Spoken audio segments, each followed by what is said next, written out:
রক্ত জড়িয়েছে হাজার হাজার ভাইয়ের। পুলিশ অ্যারেস্ট করে নিয়ে গিয়েছে, প্যারামিলিটারি ফোর্স নামিয়েছে, মনে হচ্ছে না যুদ্ধ হচ্ছে ইন্ডিয়া পাকিস্তানের সাথে।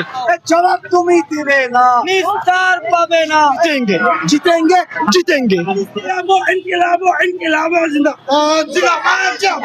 বিজেপি সরকারের ভারতবর্ষে একটাই তাদের মূল ব্রহ্মাস্ত্র, সেটা হচ্ছে হিন্দু মুসলিম পাকিস্তানি খালিস্তানি বাংলাদেশি করা।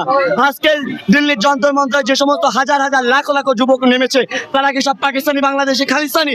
একটাও না। We are Indian, we are citizen of India, we are people of India. সুতরাং আমরা স্টুডেন্ট অফ ইন্ডিয়া, আমরা আজকে রাজপথে নেমেছি। ছাত্র সমাজ একটা দেহ, আর সেই একটা দেহ উপরে দিল্লির পুলিশ ন্যায্য দাবি, মান্যতা দেওয়া দাবি, কিন্তু সরকার আমাদের দাবিকে মান্যতা না দিয়ে, আমাদের সাথে কথা না বলে আমার বোনের ইজ্জতকে লুণ্ঠন করেছে, আমার ভাইয়ের মাথা ফাটিয়ে দিয়েছে, রক্ত জড়িয়েছে হাজার হাজার ভাইয়ের। পুলিশ অ্যারেস্ট করে নিয়ে গিয়েছে, প্যারামিলিটারি ফোর্স নামিয়েছে, মনে হচ্ছে না যুদ্ধ হচ্ছে ইন্ডিয়া পাকিস্তানের সাথে।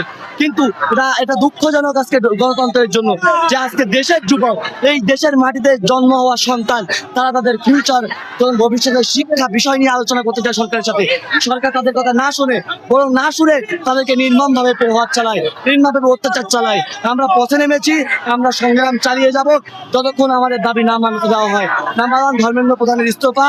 নাম্বার 2, যে সমস্ত ছাত্রছাত্রীরা সুসাইড করেছে তাদের 1 কোটি টাকা ক্ষতিপূরণ, এবং যে সমস্ত ভাইদের উপরে অত্যাচার হয়েছে তাদের সমস্ত খরচের দায়িত্ব নিতে হবে।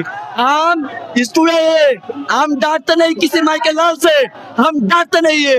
जब तक हमारे जान में खून है, जब तक जीते हम लड़ाई संघर्ष करेंगे और हम जीतेंगे जीतेंगे जीतेंगे।